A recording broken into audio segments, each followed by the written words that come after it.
अन्तरिम सरकारको कसलाई प्रधानमन्त्री बनाउने भन्ने विषयमा लगभग सहमति भएको पूर्व प्रधान न्यायाधीश नेपालकै पहिलो महिला प्रधान न्यायाधीश भइसकेको मान्छे जो सुशीला कार्की हुनुहुन्छ, कानुनको एउटा विज्ञ व्यक्तित्व, उहाँलाई प्रधानमन्त्री बनाउने विषयमा लगभग सहमति भएको कुराहरू आइराख्दाखेरि संवैधानिक अडचन पनि अथवा संवैधानिक जटिलता पनि छ, अथवा उहाँलाई अन्तरिम सरकारको प्रधानमन्त्री बनाउँदाखेरि यो संसद विघटन गर्ने नगर्ने, फेरि संसद विघटन नगर्दाखेरि फेरि काङ्ग्रेस एमालेकै बहुमतको सरकार बन्ने अवस्था आउने र सर्वोच्चमा सुशीला कार्कीलाई चाहिँ रिट हालेर उहाँको फेरि प्रधानमन्त्री अन्तरिम सरकारको प्रधानमन्त्री पदै उहाँलाई पदमुक्त गर्ने अवस्था आउन सक्ने धेरै कुराहरू आइराखेको छ।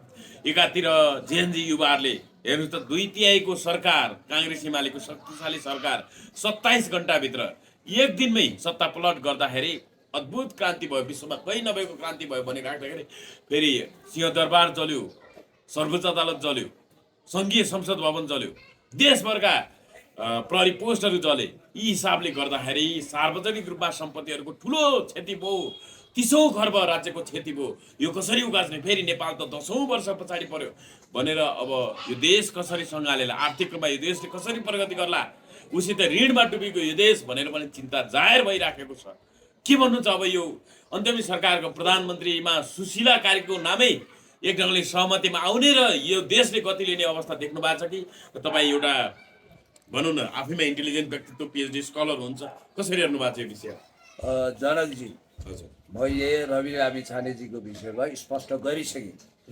मैले अघि नै के भनिसकेँ भने रवि लामिछाने जेलको पत्र अनुसार जुनसुकै समय सरेन्डर गर्ने होइन, वा पत्र आयो कुनै फेक पत्र होइन, जेलको पत्र अनुसार वा फेरि पनि नखो कारागार जान तयार छु भनिरहेको बेला रवि लामिछानेलाई बदनाम गर्ने काम नगरौँ भनिसकेपछि रवि लामिछानेको कुरा अहिले मैले यहाँ टुङ्ग्याएँ। रवि लामिछानेले छलछाम गरेको छैन। रवि लामिछाने स्पष्ट हुनुहुन्छ, उहाँलाई कारागारमा आगो लाग्ने त्रासदी फैलाएर जेलमुक्त गरिएको थियो र फेरि जानुहुन्छ तावाको माछा भुङ्रामा भने जस्तो। अब तपाईँको कुरामा आएँ, अहिले गरमा गरम बहस चलिरहेको छ नयाँ सरकारको विषयमा।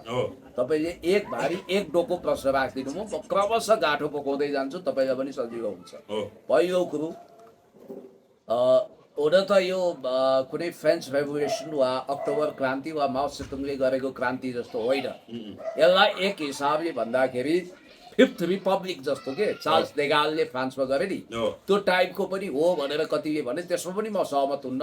जस्मिन रिभोल्युसन भन्छ, अरब स्प्रिङ भन्छ, जसरी चल्यो, जसरी ट्युनिसियामा एउटा ठेलामा केही सब्जी बेचिरहेको फलफुल बेचिरहेको मान्छेलाई दमन हुँदाखेरि त्यहाँ ठुलो एउटा लहर फैलियो, सत्ता पलट भयो होइन, सत्ताको तख्ता पल्टिए जस्तै नेपालमा पनि एउटै झेलकोले सिङ्गो देश ढडेलो लगाइदियो।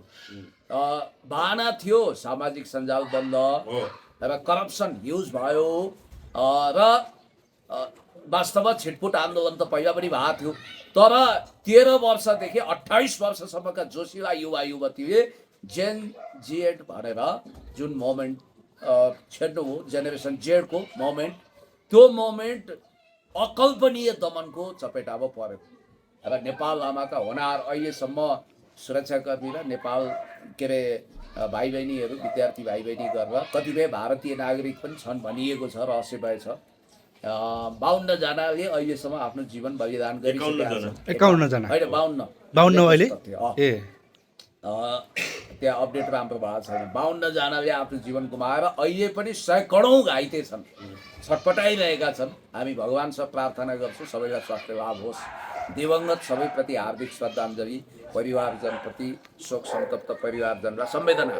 यत्रो रगत बगेर, सम्भवतः दोस्रो जनआन्दोलनमा पनि यति धेरै रगत बगेको थिएन, 46 सालमा पनि थिएन, यति धेरै रगत बगेर कैयौँ विद्यार्थीहरूको बलिवेदीबाट अपराधी पूर्ण तरिकाले हात रगतले कटकट्याएर पूर्ववर्ती शासक अहिले गुमनाम भएका छन्। सम्भवतः यिनीहरू अहिले सैनिक हिरासतमा होलान्।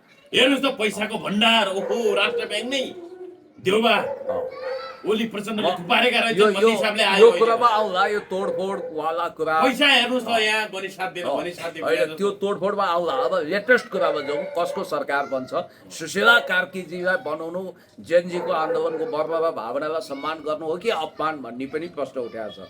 पहिलो कुरा तपाईँलाई भन्छु, हाम्रो जनप्रिय विकासवादी मेयर हर्ग साम्पाङज्यू हानिएर आउनुभयो काठमाडौँ 120 को रफ्तार सेनापतिजी कहाँ जानुभयो चियापान गर्नु र उहाँ निराश फर्किनु उहाँले भन्नुभयो मेरो नाकै समस्या भएछ म भिजन लिएर आएको मेरो त कामै रहन्छ अनि विदेशी शक्ति केन्द्र चाहिँदो रहेछ भन्नुभयो अनि बालेनजीलाई पनि उहाँले भन्नुभयो म बालेनजीसँग पनि मित्रता गर्दिनँ यो बेला बालेनजीको पनि धोका भयो मलाई भन्ने खालको उहाँले स्टेटमेन्ट दिनुभयो म उहाँलाई के भन्छु भने भाइरल त उहाँ धेरै हुनुभयो तर उहाँले आफ्नो छविलाई प्रज्वलित गर्नुपर्छ उहाँले अडान राख्नुपर्छ धरेतामा बस्नुपर्छ होइन अब लिडर हुन सक्नुहुन्न बालेन शाह भनेर हर्क साम्पाले भन्नु किनभने त्यत्रो जनताले युवाले चाहँदाखेरि उहाँ अघि सर्नु भएन आवेशमा आउनै हुँदैन बालेन- सुन्नु न उहाँले बालेनजीबाट सिक्ने कुरा के भने कमदेखि नि कम बोल्ने महत्त्वपूर्ण कुरा बोल्ने अब उहाँले भोलि प्याचअप गरेर एउटै पार्टी खोलेर जानुपर्ने परिस्थिति पहिले देखेको बेला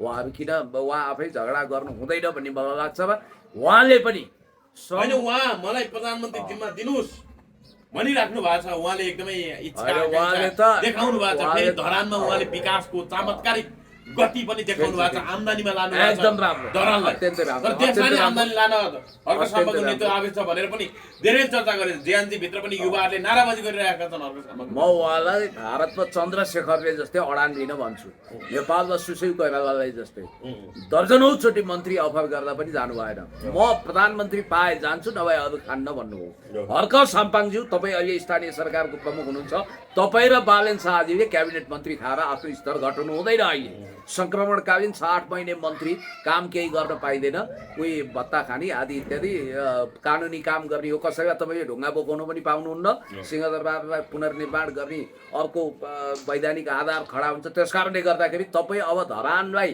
अझ विकसित बनाउनुहोस् भविष्यको लागि तपाईँ रवि लामिछाने र बालेन शाह नै हो कार्यकारी प्रमुखको लाइनमा तपाईँहरू धैर्यता राख्नु होला म यो भन्छु अब बालेन शाहजीले देखाएको परिपक्वताको कुरा गरौँ यहाँनिर मलाई दुईटा व्यक्तित्वको परिपक्वता एकदम लोभलाग्दो लाग्यो एउटा रवि लामिछाने एउटा बालेन शाह जस्तो रवि लामिछानेले सिधा के भन्नुभयो अरे म वास्तवमा मेरो विचाराधीन मुद्दा छ म सरकार प्रमुख हुन्न म यो रेसमै छैन भन्नुभयो। यो रेसमा छैन भनेर उहाँले भनिदिनु भयो अब बालेन शाहजीले पनि ठ्याक्क आफ्नो स्ट्यान्ड क्लियर गर्नुभयो कतिपयले चाहिँ यसलाई अङ्गुर अमिलोवादी फ्याउरोवादी सिद्धान्त भने फ्याउरोले अङ्गुर खान खोज्यो अङ्गुर टिप्न नसकेपछि गुलियो अङ्गुरमा पनि यो त अमिलो रहेछ मैले खाइनँ भनेर भनिदियो भने जस्तो धुर्त कुरो कन्स्पिरेसी थ्योरी भने त्यो होइन बालेन शाहजीले देखाएको परिपक्वता कति राम्रो छ भने म तपाईँलाई एउटा कुरो भनिदिन्छु उहाँले के भनिदिनु भयो भन्दा यो जटिल परिस्थितिमा जिएनजीले सुशीला कार्कीज्यूलाई समर्थन गर्नुपर्छ वर्तमान कति परिपक्व निर्णय भन्नुभयो उहाँले मौजुदा संसद विघटन गरेर नयाँ संसद गठन गर्नुपर्छ नयाँ इन्टरिम कन्स्टिट्युसन बनाउनुपर्छ र 60 महिनामा चुनाव गर्नुपर्छ र नयाँ खालको सिचुएसनमा प्रमुख कार्यकारी जनताले छान्न पाउने जिएनजीको मागलाई सम्बोधन गर्नुपर्छ भ्रष्टाचारीहरूलाई ठेगान लगाउनुपर्छ भन्ने कुरो एकदमै कानुन बनाएर ठेगान लगाउने कुरोमा मेरो पनि स्यालुट छ रविजीको पनि स्पिड त्यही हो जिएनजीको स्पिड पनि त्यही हो अब जेएनजीको आन्दोलनलाई दोहन गरेर केही पात्रहरूले फेरि धमिलो पानीमा माछा मार्न सुरु गरे खोइ त राजतन्त्र खोइ त हिन्दू राष्ट्र खोइ त सैनिक शासन भने ए बाबा एक्स्ट्रा कन्स्टिट्युसनल प्रोभिजनमा जाँदैन यसको मतलब डेड भइसकेको संसदमा पनि मुर्दा बोके जस्तो लास घारीमा हिँडे जस्तो गरी घस्रिएर हिँड्नु हुँदैन होइन अब संवैधानिक सङ्कट पनि आउने भयो के भन्नाले प्रतिनिधि सभाबाट अहिलेको संसदबाट बाहिर कुनै मान्छेलाई प्रधानमन्त्री बनाउँदाखेरि चाहिँ यो संविधानले नचिन्ने भएको लागि अथवा प्रधानमन्त्री चाहिँ प्रतिनिधि सभा सदस्य हुनुपर्ने संवैधानिक बाध्यता भएको हुनाले पूर्व प्रधान न्यायाधीश सुशीला कार्कीलाई चाहिँ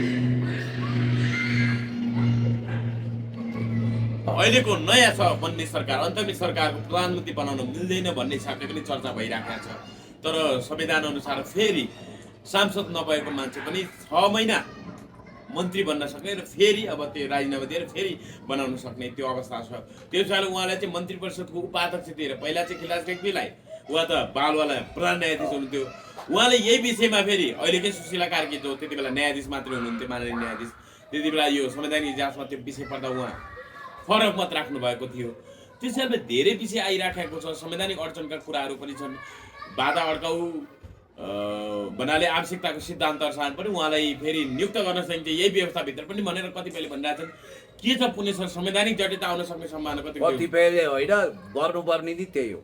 एउटा कुरो म यो तपाईँलाई भने चाहिँ यो संसद विघटन गर्नुपर्छ, तपाईँको पनि त्यही हो राय? यो ईश्वर छ राय त्यही हो? होइन, यो संसद अँ। यो भङ्ग गरेर अन्तरिम संसद बनाउनु पर्छ। हो। त्यसलाई लगभग जीएनजीयूआरको पनि प्रतिनिधित्व हुने गरी लगभग संक्रमणकालीन संविधान सभा जस्तो मान्नुपर्छ र त्यसले अन्तरिम संविधान बनाउनु पर्छ। हो। भोलि फुल फ्लेजमा नयाँ संविधान त बनाउनु नै छ। हो। जनताले अब संघीयता बोझ भयो भन्नुभयो त्यसलाई 2/3 हटाउने अवस्था आउनुपर्छ भोलि, होइन के होला। अब म तपाईँलाई के भन्छु भने यो त सुशीला कार्कीज्यूलाई अहिले संविधानको पाठ सिकाउनु भने देवी भगवतीलाई आराधना सिकाउनु जस्तै हो। खुद उहाँ प्रधान न्यायाधीश भएर सर्वोच्च अदालतको सर्वोच्च कमान्डर भइसक्नु भएको न्यायमूर्ति हुनुहुन्छ। उहाँले यस्तो बचकना खेल खेल्नु होला? यहाँनिर एउटा प्रावधान के छ भने संविधान भने बाइबल, कुरान, पुराण, गीता होइन। त्यो त्यसका कुनै पनि इफ एन्ड बट हुँदैन, त्यहाँ अकाट्य छ त्यसलाई छुनु हुँदैन भन्ने होइन। समय अनुकूल संविधान संशोधन हुन्छ र अहिलेको समयमा अन्तरिम संविधान बनाएर हामीले यो भविष्यमा बाधा अड्काउ फुकाउँछौँ। अहिले आवश्यकताको सिद्धान्त अनुसार डक्ट्रिन अफ नेसेसिटी अथवा बाधा अड्काउ फुकाउ अन्तर्गत विशिष्ट परिस्थितिमा अहिले सुशीला कार्कीज्यूलाई मन्त्री परिषदको अध्यक्ष भनौँ, प्रधानमन्त्री भनौँ, जे भनौँ, त्यो बनाएर जान मजाले संविधानले दिएको छ, बाटो खोलेको छ। म त पर्ला के पर्ला त्यो विषयमा सर्वोच्च अदालत पनि त के मङ्गल ग्रहमा छैन। फेरि अर्को विनाश डिजास्टर हुने जोखिम बोल्दैन। सर्वोच्च अदालतहरूको न्यायमूर्तिहरूकै घर तोडफोड भएको छ, त्रासदीपूर्ण अवस्था छ। त्यसकारण बल्ल बल्ल बल्ल बल्ल कसरत गरेर बन्न लागेको परिस्थिति भान्नु भएन। फेरि सङ्क्रमण काल पन्साउनको लागि यसलाई टुङ्गो लगाउन अहिले फलामको चिउरा चबाउनु सवाल छ। एकातिर सिंहदरबार चलेको छ, अर्को सर्वोच्च अदालत खरानी बनाइएको छ, अर्को अख्तियारलाई तहस बनाइएको छ, अर्को संसद भवन खरानी भएको छ, ठुला ठुला व्यापारिक प्रतिष्ठान ध्वस्त भएका छन्, नागरिक हजारौं नागरिकको घर, नेताहरूको घर तोडफोड भएर ध्वस्त भएको छ, आगलागी भएको छ। 72 को भूकम्पले के डिजास्टर गरेर त्योभन्दा ठुलो डिजास्टर भएको बेलामा यतिखेर कानुन बुझ्ने, अन्तर्राष्ट्रिय स्वीकार्यता भएको, भ्रष्टाचार विरुद्ध दरौ खर रूपमा प्रस्तुत हुने स्वच्छ छविको बोल्ड व्यक्तित्व बनेको सुशीला कार्की भएकै हुनाले जीएनजीको भावनालाई सम्मान गर्दै बालेनजीले टाँचा लगाइदिनु हो। अब यहाँ जीएनजी पनि सुशीला बाहेक अर्को प्रधानमन्त्री बन्ने सम्भावना छैन। अब होइन, उहाँको लागि चाबी लागिसक्यो, बन्द भइसक्यो। उहाँको नाम अब चेन्ज हुनेवाला छैन। सेनापतिले पनि सुशीला कार्कीज्यू नै उपयुक्त पात्र ठान्नु हो। तर संविधान बाधक बन्यो नि, के गरे? संसद विघटन गर्ने? यो संविधान भने के भगवानले पठायो या? म तपाईँलाई भन्छु संविधानमा यस्ता मान्छे अन्तरिम सरकार गठनको लागि नयाँ सरकार बनाउने परिस्थितिमा यो संविधान बाधा भयो। त्यस साल संसदै विखण्डन गरेर नयाँ संविधान लेखाउने, अन्तरिम संसद बनाउने, अन्तरिम संविधानको लागि तयारी गर्ने, त्यो ढङ्गले अगाडि बढ्नु पर्यो गृह कार्य। अहिले तत्कालको लागि तर हेर्नुहोस् त आवश्यकताको सिद्धान्त अनुसार ल्याउने त्यही त। तर अहिलेसम्म सहमति हुन सकेन। तपाईँले के हुन्छ भने भोलि संवैधानिक जटिलता कहाँ आउँछ भने म तपाईँलाई अहिले पनि तपाईँले सङ्केत गर्नु सुन्नु मेरो पुराना दलका दोस्रो तहका नेताहरूले होइन यही संसदबाट वर्तमान संविधानबाटै निकास खोजिनु पर्छ। अझै चेतेका छैनन्। जनताले त्यही संविधान सभामा गएर जलाउलान्, फेरि त्यही संसद भवनमा अलिकति चेतेर बस्नु। उसै त मुख देखाउन लागेको हुनु न। फेरि गाडी लिएर अब गाडी त धेरैको चल्यो, फेरि 2-4वटा होला, त्यही गाडी झिकेर फेरि नयाँ महलमा बसेर जानु होला नि। अलिकति जिउ ज्यान जोगाउनुहोस्। पहिलो दोस्रो पुस्ताका सारा नेताहरू अस्वीकृत भइसके। यदि काङ्ग्रेस, एमाले, माओवादी जस्ता पार्टी बचाउने हो अरे रासोपाला समस्या छैन, राप्रपा त त्यो पञ्चमण्डलीको क्लब, त्यसको केही अर्थ छैन। तेस्रो पुस्ताको अब म हुन्छु एमालेको अध्यक्ष, म यो सपना देख्न थाल्नु पर्यो। तेस्रो पुस्ता आउनु पर्यो। अब योगेश भट्टराईले पनि राजनीति समाप्त भयो। केपी ओली, शङ्कर पोखरेल, योगेश भट्टराईको जेनेरेसन अब विदाई हुनुपर्छ।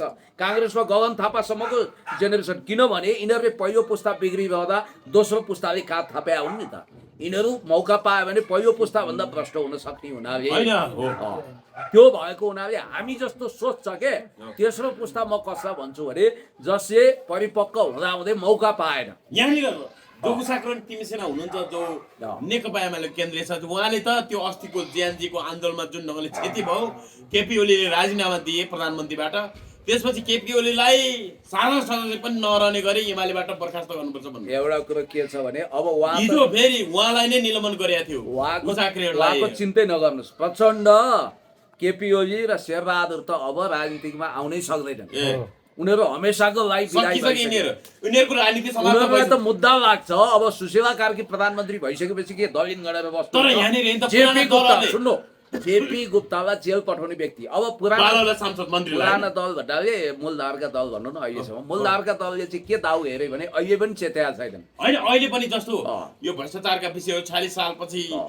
उच्च पदस्थ कर्मचारी र नानी दलका नेताहरू जो सत्तामा पुगे अँ। तिनीहरूको चाहिँ सम्पत्ति छानबिन गर्ने त्यो उच्चस्तरीय आयोग गर्ने भ्रष्टाचार छानबिन गर्ने उच्चस्तरीय आयोग बनाउने विषयमा चाहिँ दलहरू अहिलेका मुख्य दलहरू सहमति नभएका कारण पनि त्यसो भए मलाई चाहिँ हात खुट्टा च्यापेर चाहिँ हात खुट्टा बाँधेर म प्रधानमन्त्री बन्न तयार छैन भनेर राष्ट्रपति कार्यालयबाटै उहाँ चाहिँ बाहिरिएको भन्ने समाचार दलहरू होइन भने दोस्रो पुस्ताका नेता मानेनन्। हो। पहिलो पुस्ताका बेपत्ता छन्। हो। तिनको अवस्था सार्वजनिक गर्नुपर्ने अवस्था छ। मान्छे स्वतन्त्र छानबिन आयोग बन्नै पर्छ भ्रष्टाचार अब विरुद्ध, होइन? दोस्रो पुस्ताका यी जति पनि नेताहरू छन् हो। यिनीहरू मानेनन्। जस्तो एउटा कुरो मान्छे सम्बन्धी छानबिन हुनैपर्छ सबैको। हुनुपर्छ नि।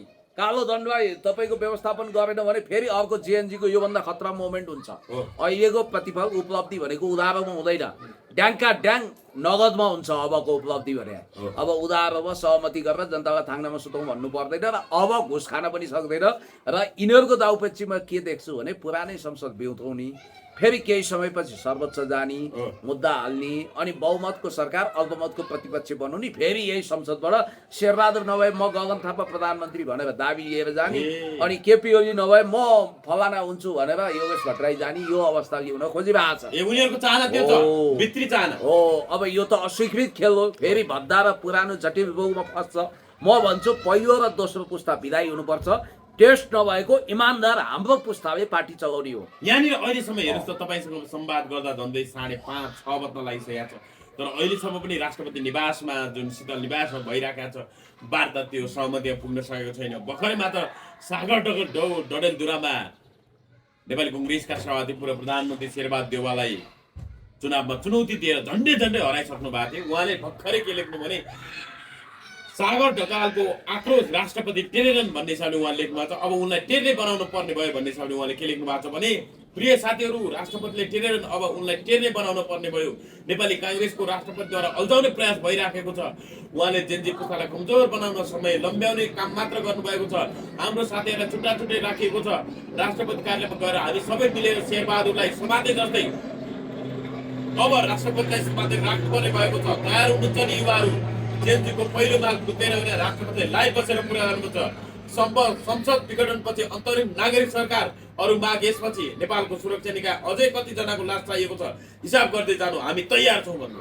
बेचरा यो पहिला कागती बेचेर जीवन निर्वाह गर्ने र 2 कप दुधको चिया घरमा खुवाएकोमा घरभरि झगडा गर्ने बिचरा एउटा ब्राह्मण समुदायको मान्छे जसको घर जलेर उहाँ मर्नु न बाध्नु विक्षिप्त हुनुहुन्छ, त्यो बुढो हाड तपाईँ कति घोट्नुहुन्छ? अहिले रामचन्द्रजीको राम्रोसँग काम गरिरहेको छैन, उहाँले राम्रोसँग काम गर्न पाउनु भएको छैन। उहाँ अहिले आफ्ना दलका नेताको दबावमा हुनुहुन्छ। उहाँलाई के भनिएको छ भने खबरदार यो संसद विघटन गर्ने काम गर्लास् भनिएको छ। तपाईँलाई एउटा कुरा भन्छु, रामचन्द्र पौडेलजीको औचित्यता त्यही दिन सिद्धियो जुन दिन आफ्नो परमाधिपतिको घर जलिरहेको सेनाले हेऱ्यो। पहिलो कुरो। दोस्रो कुरो, रामचन्द्र पौडेल कहाँ राष्ट्रपति हुनुभयो? डिजुरे त हुनुभयो, डिफ्याक्टो राष्ट्रपति सेनापति हुनुभयो। तर त्यही सिंहदरबार त त्यही मुख्यालय भयो, 1 किलोमिटरको दूरीमा यो विषय पनि आउला। त्यो किन भने अब सेनाले नै विज्ञप्ति दियो नि त, राष्ट्रपतिले त राष्ट्रवासीको ठाउँमा सम्बोधन गर्नु भएन। त्यसकारण अहिले पनि उहाँ जसो बाहुन बाजे उसो स्वाहा हो। उहाँलाई बिचरा धेरै तानतुन नगरौँ, फेरि यो बुढेसकालमा धेरै उहाँलाई हार्ट एट्याक आउला, गङ्गालाल लानु पर्ला, शान्ति स्वस्ति गर्नु पर्ला, उहाँलाई अलिकति हामीले बचाएर कुरो गरौँ। बिचरा उहाँ मर्नु न बाध्य। यहाँनिर सुशीला कार्की जो अहिले अन्तरिम सरकारको प्रधानमन्त्रीको रूपमा अगाडि सारिएको छ, उहाँ र राष्ट्रपति बीचको त्यो वार्तालापको संवादको विषय बाहिरिएको छ। अलिकति म तपाईँलाई सुनाउँछु। राष्ट्रपतिले अडान राख्नु भएको छ, म तपाईँलाई प्रधानमन्त्री नियुक्त गर्छु, तपाईँ मन्त्री परिषदको पहिलो बैठकबाट संसद विघटन गर्नुहोस् भन्नुभएछ राष्ट्रपति रामचन्द्र पौडेलले। अनि सुशीला कार्कीको अडान, तपाईँ पहिले संसद विघटन गर्नुहोस् अनि बल्ल म प्रधानमन्त्री बन्छु भन्नुभएछ। अब यो के हो हेर्नु? उहाँले स्पष्ट भन्नुभएको छ, हात खुट्टा बाँधिएर म जान्न, शक्तिशाली भ्रष्टाचार निवारण सम्बन्धी आयोग बन्नुपर्छ र भ्रष्टहरूलाई भन्नाले सुशीला कार्की र पूर्व प्रधान न्यायाधीश अहिलेको राष्ट्रपति सवाल जवाब चल्यो त यस्तो प्रधानमन्त्रीको सुशीला कार्कीज्यू पनि once upon a time democratic मोभमेन्टमा लागेको बिपी कोइराला प्रदीप गिरीहरूको सङ्गत गरेको र हाम्रो दुर्गा सुवेदी दाईको अर्धाङ्गिनी राजनीतिक बुझेको व्यक्ति हुनुहुन्छ त्यसकारण उहाँले बचकना खेल खेल्नुहुन्न रामचन्द्र पौडेलजीलाई दबाब छ उहाँ विक्षिप्त हुनुहुन्छ उहाँको त्यो घर जलेको चिन्ताले गर्दा उहाँको सारा शक्तिहरू नौनारी फत्रकै गलेको छ ओर्तालको खङ्ग्रङ्गै सुकेको छ बिचरा अब मैले अघि नै भने 500 रुपियाँ हरायो भने रातभरि निन्द्रा नलाग्ने मान्छेको त्यत्रो करोडौँको प्रपर्टी जल्दा कत्रो चिन्ता भयो होला होइन त्यो हो उहाँको अवस्था अब अहिले राष्ट्रपति भन्ने एउटा संस्था जोगाइया छ हिजो उहाँ नारायण नीति सफा गरियो राजालाई लाने आदि इत्यादि भन्ने हल्ला पनि रातभरि चल्यो उहाँलाई कति तनाव दियो होला बल्ल बल्ल उहाँको अवस्था अस्ति सार्वजनिक हो हिजो होइन त्यस्तो अवस्थामा उहाँ हुनुहुन्छ सभामुख कहाँ हुनुहुन्छ प्रमुख दलका नेता भत्ताभङ्ग डिजास्टर छ अब त चुनावमा भोट माग्न पनि पहिलो र दोस्रो पुस्ता जानै सक्दैन हो त्यही भएर मैले तपाईँलाई के भनेको भने यिनीहरूलाई के फेल हुँदैछ भने अब यो भ्रष्टाचार सम्बन्धी कुनै आयोग गठन हुनु भने त हाम्रो खुट्टामा हामीले बन्चर हान्नु हो आफैलाई जेल हाल्ने मृत्यु पत्रमा हस्ताक्षर गर्नु हो सर सोच्या हुनाले पहिलो पुस्ता डेड भइसक्यो त्यसको अस्तित्वै छैन दोस्रो पुस्ताको दबावमा छन् राष्ट्रपति नेताहरू यो दोस्रो पुस्ता पनि हरामखोर भ्रष्ट पुस्ता हो यो चाकडीबाज पुस्ता हो यो विदेशी दलाल पुस्ता हो यो चेतेको छैन यो दोस्रो पुस्तालाई अब सिद्ध्याउनुपर्छ यहाँनिर तपाईँ दोस्रो पुस्ताको कुरा गरिराख्दाखेरि रामकुमारी झाँक्रीले के लेख्नुभयो भने जेन अल्फाको रु 50 को नाथे पुरानो भकुण्डो पुरानो जुत्ता चप्पलसम्म नछोड्ने हरामखोर लुटेराहरूले देश बनाउँछन् देश चलाउँछन् भनेर पत्याइदिनु पर्ने होइन त भनेर व्यङ्ग्य फेरि उहाँ पनि बिचरामा हुनुहुन्छ उहाँको पनि घर तोडफोड भयो महँगो गाडी जलाइदियो अर्को पीडा छ त्यहाँ पीडित मान्छेहरू डिप्रेसनमा परेका मान्छेको कुरोलाई अहिले सन्तुलित नमान्नु के मेडिकल साइन्सले पनि के भन्छ भने कुलिङ पिरियड खोज्छ के उहाँहरूलाई कुलिङ पिरियडमा आउन दिउँ सन्तुलित भएपछि उहाँहरूको स्टेटमेन्टको बारेमा चर्चा गरौँला अहिले गगन थापाको भिडियो हेरेर रामकुमारीको हेरेर घर तोडफोड भएका मान्छेको हेरेर जलेका मान्छेको हेरेर मजाक बनाए होइन मलाई पनि अफसोस छ दुःख छ कसैको पनि जल्नु हुँदैन थियो मेरो मान्यता त के भने त्यो एक राष्ट्रियकरण हुनु पर्थ्यो ती सम्पत्तिहरू जलाउनु हुँदैन थियो त्यो भोलि सरकारी गेस्ट हाउस बनाउनु पर्थ्यो त्यो सबै राष्ट्रियकरण गरेर अब जलाइयो तोडफोड भयो दुःखको कुरो अब यहाँ हेर्नुहोस् म निकास दिन्छु त्यो निकास के हो भने तत्काल संसद विघटन गर्नुपर्छ सुशीला कार्कीजी प्रधानमन्त्रीमा शपथ गराइहाल्नुपर्छ उहाँको स्ट्यान्ड हेर्नु त अब पद हाल पहिला पद खाइहाल्नु भनेर कपाकप खाएको त होइन नि उहाँले स्ट्यान्ड लिनुभएको छ पहिलो त भ्रष्टाचार विरुद्ध म बोल्ड कदम चाल्छु त्यो म्यान्डेट मलाई चाहियो म केवल टुटु हेर्ने इन्टरिम प्राइम मिनिस्टर हुन चाहन्न दोस्रो कुरो भनेको संसद यो संसद पङ्गु भइसक्यो डेढ भइसक्यो जनतामा अस्वीकृत छ र अहिलेको अवस्था के भने यो संविधानलाई सम्पूर्ण रूपमा समाप्त पनि गर्नु नहुने छ प्रतिगमनतिर गइहाल्छ हेर्नुहोस् है अब तर यही मौजुदा यथास्थितिवादमा पनि रमाउन सकिँदैन भन्नाले एक स्टेप अगाडि जानुपर्ने छ त्यो भनेको मेरो सुझाव के छ भने तपाईँहरू तुरुन्तै यो संसद विघटन गरेर नयाँ अन्तरिम संसद गठन गर्नुहोस् त्यसमा अब आवश्यकता परेछ भने म पनि गइदिउँला तपाईँको सञ्चार मन्त्रीको तपाईँ प्रश्नवक्ता मिडियामा पनि भिजेको मान्छे जानेको मान्छे तपाईँ भावी सञ्चार मन्त्रीको रूपमा पनि हेरिएको छ भन्ने हिसाबले चर्चा भइरहेछ किनभने पुण्य गौतमले राम्रो कुराहरू छ प्रश्न विचार राख्छ बुझेको नेता हो परिपक्व नेता हो राम्रोसँग पढे लेखेको विद्वान नेता हो भन्ने हिसाबले पनि चर्चा भइरहेछ बाहिर के हो तपाईँ अब भावी सञ्चार मन्त्री पुण्य सर मन्त्री परिषदमा अब सुशीला कार्की पूर्व प्रधान न्यायाधीश सुशीला कार्कीको नेतृत्वको मन्त्री परिषदमा क्याबिनेटमा तपाईँ सञ्चार मन्त्री हो सञ्चार तथा सूचना प्रविधि मन्त्री पृथ्वी सुभाष गुरुङको ठाउँमा डाक्टर पुण्यराज गौतम हो अब सुन हुन त फेसबुकै हल्लाले मलाई एकछिनको लागि प्रधानमन्त्री पनि बनाइदिएको थियो अस्ति नयाँ प्रधानमन्त्री को भन्दा अहिले फेसबुकै हल्लामा नलागो सवाल के भने म पदको लागि देउसी भयो खेलदिन तर यो सङ्क्रमण कालको जटिल परिस्थितिमा अहिलेसम्म जति पनि सञ्चार मन्त्री भए अथवा क्याबिनेट मन्त्री भए तिनीहरूभन्दा उत्कृष्ट नतिजा दिन म सक्षम छु भनेर यदि कसैले सोचेर यसको लागि पुण्य गौतम जस्तो अहिले के छ एकछिनको लागि तपाईँले इमेजिन गरेको सञ्चार मन्त्रीकै परिकल्पना गरौँ मैले पदको लागि देउसी भैलो खेलेको छैन कहीँ जाँदा नि थुप्रैले खेलेको छ म तपाईँलाई पछि भनौँला व्यक्तिका कुरा हो मिडियाभरि छपष्ट छ त एउटा मान्छे बाहिर प्रधानमन्त्रीको हल्ला चलाउँछ भित्र गएर स्वास्थ्य मन्त्री भने हुँदैन तपाईँको विचाराधीन मुद्दा भए पिटुलो मान्छेलाई लगेर म मन्त्री बनाउँछु भनेर भने हुनाले नयाँ स्ट्याटस देखिरहेको छ अहिले देखिरहनु भएको छ होइन विवादास्पद मान्छे म चाहिँ के हो भने तपाईँलाई स्पष्ट भनिदिन्छु, जसरी अहिलेको सञ्चार मन्त्री भनेको राजनीति पनि बुझेको हुनु पर्यो, मिडिया बुझेको हुनु पर्यो। मिडिया भने कान्तिपुर लगायतको कर्पोरेट मिडिया मात्रै बुझेर भएन, सोसियल मिडिया आम बुझेको मिडिया। हुनु पर्यो। हो। अनि सोसियल मिडिया मात्रै बुझेर भएन, कर्पोरेट मिडिया बुझ्या हुनु पर्यो। सम्भवतः मभन्दा उपयुक्त पात्र अर्को हुन्छ जस्तो लाग्दैन मलाई यो मामिलामा चाहिँ अहिले है। यो सञ्चार मन्त्रालय मान्छे तपाईँ उपयुक्त पात्र हो र तर- तपाईँ तर- त्यसको दावेदार पनि हो होइन? तर म दाबी गरेर हिँडेको छैन, दावेदार होइन, म रेसमा छैन। तर तपाईँलाई अफर आयो भित्रभित्रै भन्ने हिसाबले चर्चा भइरहेछ सामाजिक सञ्जालमा। त्यो त पछि थाहा होला होइन। जे होस् तर तपाईँ फ्याट सुशीला कार्की नेतृत्वको मन्त्री परिषदमा, अन्तरिम सरकारको मन्त्री परिषदमा तपाईँ सञ्चार तथा सूचना प्रविधि मन्त्री हुनुभयो भने पनि हामीले आश्चर्य मान्नु चाहिँ पर्दैन। किन आश्चर्य मान्नुपर्छ? म क्वालिफाइड छु। म त एउटा कुरो, आश्चर्य त प्रधानमन्त्री भएँ भने चाहिँ मान्नु पर्ला। अहिले तत्काल अहिले हुन्न म, त्यही भएर त्यो चाहिँ आश्चर्य मिराकल्समा भविष्यमा चाहिँ मिराकल्स हुँदैन फेरि।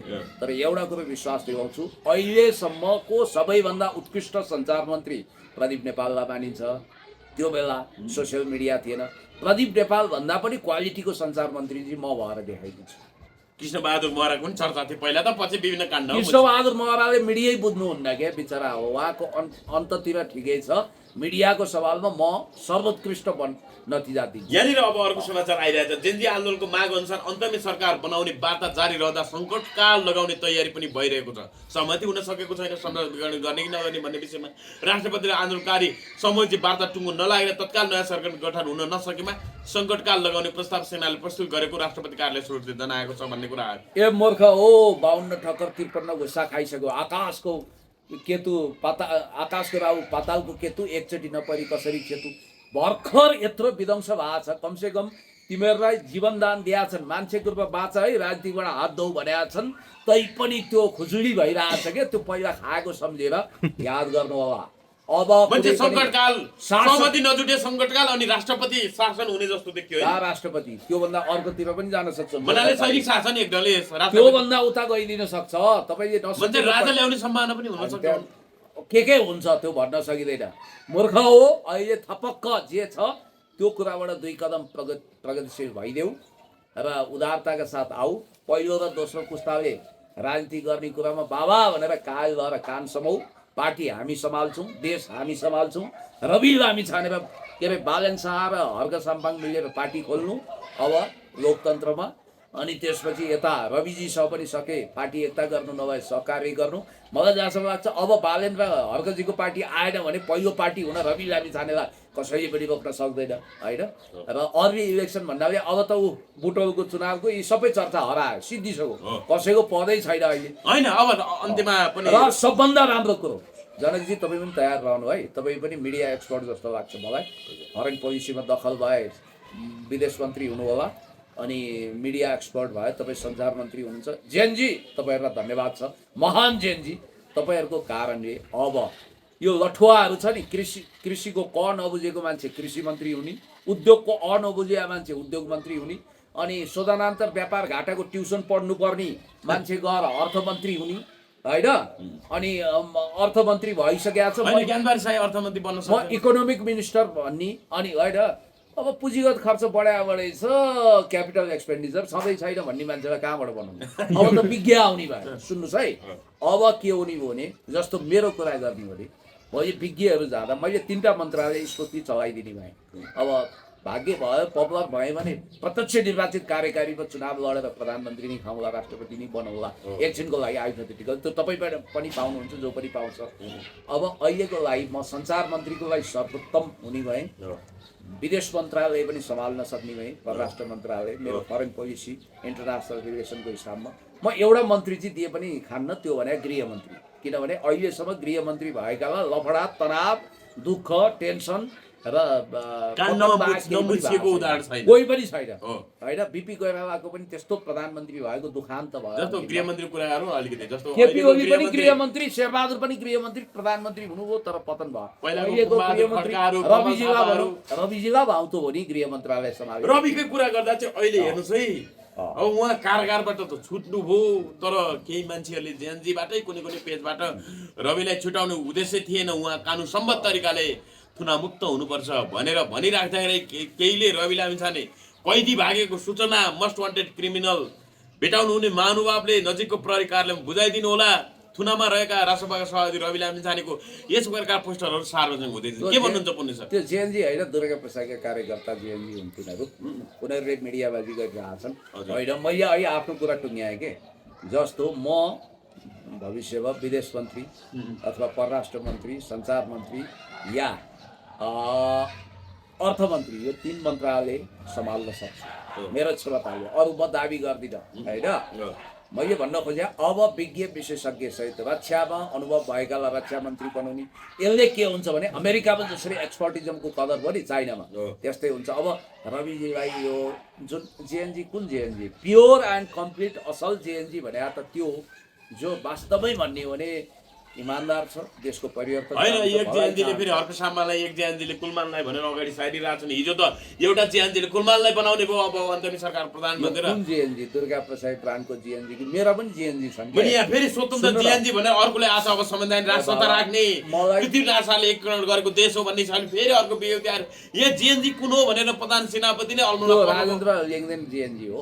एउटा राप्रपा त्यहाँ गएछन्, बाल बाल ज्यान बचाएर आए। हार्डकोर जेएनजी भनेको वास्तवमा दुःख पाएको छ, आन्दोलनमा छ, इमान्दार छ। त्यो जेएनजीलाई हृदयदेखि सलाम छ। जेएनजी भाइ बहिनीहरू, प्रिय भाइ बहिनी जेएनजीहरू, तपाईँहरूलाई हृदयदेखि नमन छ, सलाम छ।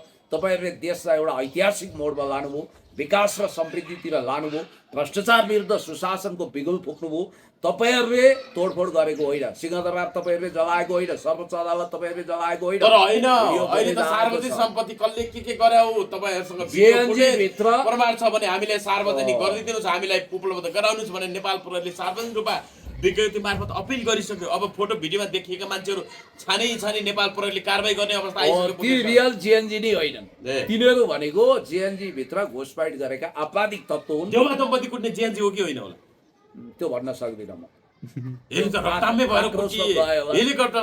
बनाउँछ, ढुङ्गामुढा भयो हेलिकप्टर, त्यो पनि होइन होला मलाई। पैसाको चाङ देखियो नेताहरू, पैसा त हेर्नुहोस् कति देखियो। राष्ट्र ब्याङ्कै उनीहरूले कब्जा गरेको जस्तो देखियो। हेर्नुहोस् त अब घरै तपाईँको राजमहल जस्तो सुरुङभित्र समेत पैसा हेर्न। तर यो मेसोमा केही इनोसेन्ट मान्छेहरूको पनि घर तोडियो, कसैको पनि। म त भन्छु ती घरहरू तोड्ने र उ गर्ने जलाउने होइन, तिनीहरूलाई कब्जा गर्नु पर्थ्यो। कालो धनको घर जो भोलि राष्ट्रियकरण हुनु पर्थ्यो होइन। अब जे होस्, एउटा वेम आयो, आँधी आयो, तुफान आयो, त्यसले कल्ला बढाएर कसले लतारो। सबभन्दा दुःखको कुरो नेपालबाट खरबौँ लगानी गर्ने उद्योगपतिहरू पलायन हुने भए, उनीहरूको उद्योग पलायन भयो। नेपाललाई फेल्ड स्टेट बनाउन, मल्टिपल अर्ग्यान फेलियरमा लान अनेक दाउपेच छ, तपाईँले देखिरहनु भएको छ। अब यहाँ तपाईँको के हुन्छ भने न्यायपालिका सिद्ध्याइयो, कार्यपालिका सिद्ध्याइयो, व्यवस्थापिका सिद्ध्याइयो, अब सिस्टम सिद्ध्याइन्छ भन्ने मान्छेहरू छन्। सिंहदरबार हान्न जानेहरूको फुटेज अहिले आइरहेछ, तपाईँले देखिरहनु भएको छ। व्यक्ति दुख्नु परेन होइन। अख्तियार हान्ने अदालत साराको अपराधै गरे त जेएनजीले होइन नि त। जेएनजीको ठाउँमा उनीहरूले त बलिदान गरेका छन्, त्याग गरेका छन्, तपस्या गरेका छन्। र अब अहिले कस्तो जेएनजी पनि आयो भने उमेर झन्डै 40 वर्ष, तर जेएनजीका नेता तिनीहरू भए क्या। एनजिओ चलाउने, आइएनजिओ चलाउने, अनि ठुला कुरा गर्ने, हिंसात्मक कुरो गर्ने। रियल जेएनजी हिंसात्मक छैन। अब यहाँ जेएनजीको कुरो गर्नुहुन्छ भने मलाई 10-15 जना भाइले यहाँ फोन गरिरहेको थिए, दाइ हामीलाई त बरु तपाईँ नै चाहिन्छ सिंहदरबारमा, हामी जेएनजी तपाईँको भावी प्रधानमन्त्री बन्न सक्ने पनि तपाईँको चर्चा हुन थालेछ। फोन गरेँ तर मैले भने भाइ नमस्कार, अहिले मेरो चर्चा नचलाइदिनु, मेरो नाम बदनाम हुन्छ, अहिले म रिजर्भमा बस्छु र मलाई यसरी प्रचारित नगरिदिनु प्लिज भनी अहिले भर्खर सञ्चार मन्त्रीको चाहिँ उहाँहरूले प्रस्ताव गर्नुभयो। तपाईँ छैन कहीँबाट छैन, केही छैन। मैले भन्न खोजेको कुरा के हो भने जिम्मेवारी आएमा कसैले पिठ्यौ फर्काउँदैन, म मात्रै होइन। तर त्यसको लागि देउसी भैलो खेल्ने, यो गर्ने उ गर्ने भन्ने मेरो पटक्कै इच्छा छैन। भनिन मैले तपाईँलाई भोलि विज्ञ विशेषज्ञ जाने अवस्थामा म परराष्ट्र मन्त्रालय चलाउन सक्छु। भोलिका दिन पनि हेर्नु पर्यो नि, सुनौलो दिन 4-5 वर्ष ढुक्कै चल्ने सरकारमा तपाईँको सूचना सञ्चार चलाउन सक्छु, अर्थ मन्त्रालय चलाउन सक्छु, सबै गर्न सक्छु। भाग्यले साथ दिए प्रमुख कार्यकारीमा चुनाव लडौँला, जितौँला।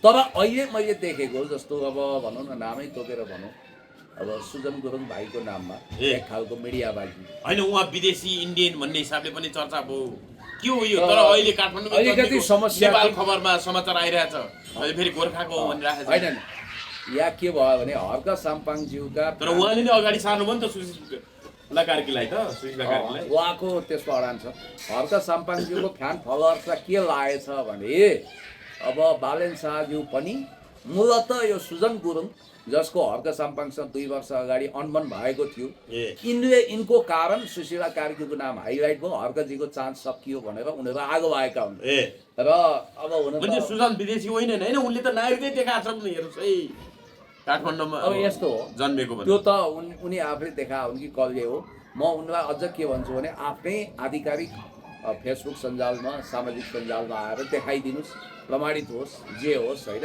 हामी पनि उहाँ नेपाली नै भएको चाहन्छौँ अब जेएनजी भन्नाले उहाँ 13 देखि 28 वर्ष पुस्ताको त होइन फेरि। उहाँ त बालेनभन्दा जेठो भन्ने कुरा आयो जिएनजी भन्ने अनि बालेनभन्दा जेठो भनेर पनि कुरा आइरहेको बालेनजीले भव्य बालेन नैतिकता 35 देखाउनु हो। 35 वर्ष उहाँ 36 37 वर्ष बालेनले के भन्नुभयो भने जेएनजी म होइन त्यसकारण मेरो समर्थन छ तर आन्दोलनमा जान्न भन्नुभयो नि त अब अहिलेको अवस्था हेर्नुहोस् है अब 5-7 दिनमा हुने घटना बताइदिन्छु यो त सबले भन्न सक्ने कुरो अहिलेसम्म भन्नु हजारौँ मान्छे जेल जाँदैछन् 1 महिनाभित्र हजारौँ अहिले यो दोस्रो पुस्ता भनेर आएको छ होइन नि कति बेला रवि नै प्रधानमन्त्री हुन सक्छन् रविको विषयमा सहमति हुन सक्छन् पनि भन्छन् के हो ए बाबा। रवि प्रधानमन्त्री हो अब मुद्दा छिटो सुशीला कार्कीको विषयमा भन्नुमा। सहमति हुन नसके रवि लामिछाने प्रधानमन्त्री हो रविबाटै निकास हुन सक्छ बरु रविले नेतृत्व गर्न सक्छन् भनेर पनि कति बेला हल्ला यस्तो चर्चा गरिरहेका छन् रविजीका फ्यान फलोवर्स उहाँको फ्यान क्लबका सदस्यहरूको भावुक स्टेटमेन्ट हो अहिले रविजी हुनुहुन्न अब हुनु पनि हुँदैन रविजी त चुनाव जितेर बकैदा आउने हो के उहाँको मुद्दाको टुङ्गो नलाइकन तपाईँले किस्तीमा लगेर दिएको प्रधानमन्त्री खानुहुन्छ रविजी त्यति सस्तो मान्छे हो पहिला पनि दिएको अस्वीकार गरेकै हो नि रवि लामिछाने बालेन शाह भनेको पद पाउना साथ निहुरेर चौरको दुबो धापले टिप्ने होइन अब जहाँसम्म सुशीला कार्की दिज्यूप्रतिको गुनासो छ म तपाईँहरूलाई के भन्छु भने उहाँ भले हजुरआमा पुस्ता हुनुहुन्छ होला तर उहाँको ऊर्जा जोस जाँगर स्वस्थ छवि सङ्क्रमण काललाई पार लगाउन सक्ने व्यक्तित्व पहिला पनि त सेतै फुलेको किशुनजीलाई ल्याएर 40 सालमा अन्तरिम सरकारको प्रधानमन्त्री बनाइयो संविधान लेखियो त्यसकारण यो जुन सङ्कटमा परेको ढुङ्गा ढलबल गरिरहेको छ नेपाली राजनीतिक ढुङ्गा अझ म त्यसलाई टाइटेनिक जहाज भन्छु त्यसलाई टाइटेनिक जहाज हुनबाट जोगाएर आइसबर्गमा ठोकिनबाट जोगाएर पार लगाउने प्रमुख पात्रको रूपमा तपाईँले जे भन्नुहोस् सुशीला कार्कीज्यू नै सबभन्दा उपयुक्त हुनुहुन्छ अहिले र सुशीला उहाँले कहिले शपथ खानुहुन्छ त पुलिस भनिदिनु त अहिलेसम्म राष्ट्रपति भोलि निवासमा गरमा सके आज राति छलफल सघन छलफल भइरहेको तर कुनै निष्कर्ष ननिस्के हुनाले जेएनजी युवाहरू निराश भइरहेको होइन अझै आन्दोलन गर्नुपर्ने हो क्या हो हामी दलले नटेर्ने यही संविधानबाट हल निकाल्नु भनेर चाहिँ यो के हो उहाँलाई भनेर भनिराखेको कुरा नियुक्त गरिनु पर्थ्यो बालेनजीले जब स्ट्याटस लेख्नुभयो त्यसको 8 घण्टाभित्र नियुक्त गरिनु पर्थ्यो शपथ भोलि गरे पनि आजै उहाँलाई नियुक्त मेरो पहिला संसद मेरो विघटन भनाइ। गर्नुहोस् भनिराख्नु भएको छ सुशीला कार्कीले त्यो त उहाँको स्ट्यान्ड हो त्यो गर्दा भइहाल्छ यो संसदमा कसले मान्छ कहाँ गएर संसद चलाउन सक्नुहुन्छ तपाईँ संसद हल छैन यार तपाईँलाई खालि सांसद हुनु छ होइन अहिले त प्रधानमन्त्री पनि त्यो गृह मन्त्रालयले नयाँ बनाएको भवनमा त्यहाँ पुछपाछ भएर गृह मन्त्रीको ठाउँमा गृहको ठाउँमा प्रधान लेख्ने अनि मन्त्री ठिक छ त्यहाँ होला नारायण हिटीमा लगेर उ गर्ने भन्ने छ के छ त्यो छोडिदिनुहोस् म टेक्निकल कुरोमा गइन कुन भवनमा के अब काहीँ नभए मेरै भवनमा पनि दिउँला म प्रधानमन्त्री बस्न त्यो छुट्टै कुरो मजाक गरेँ मैले तपाईँलाई म के भन्छु भने भवन समस्या होइन यहाँ समस्या के हो भने पुरानो संसद बिउताउने बित्तिकै मुद्दा पर्छ सुशीला कार्कीज्यूलाई अपदस्थ गर्ने खेल चल्छ फेरि संसदीय फिल्डबाटै नयाँ प्रधानमन्त्री छान्ने भनेर उही पुरानो पुस्ताभन्दा पनि हरामी दोस्रो पुस्ताका मान्छे प्रधानमन्त्री भएर जेनजी आन्दोलन तुहाउने र यो जनतालाई फेरि अनन्त भड्कालोमा जाग्ने यो षड्यन्त्र हो यो असफल टेस्ट एकचोटि पदमा पुगिसकेको सबैले रिटायरमेन्ट लिनुपर्छ स्वस्थ छविका बाहेक है प्रमाणित स्वस्थ छवि बाहेक अब सायद हजारौँ मान्छे जेल जान सक्छन् भ्रष्टाचार मुद्दामा त्यस कारणले गर्दाखेरि नयाँ फ्रेस पुस्ता आउनुपर्छ हामी चलाउँछौँ अब लोकतन्त्रमा पार्टी कसरी चलाउनुपर्छ हामी देखाइदिन्छौँ हस् महत्त्वपूर्ण समाधान धेरै धेरै धन्यवाद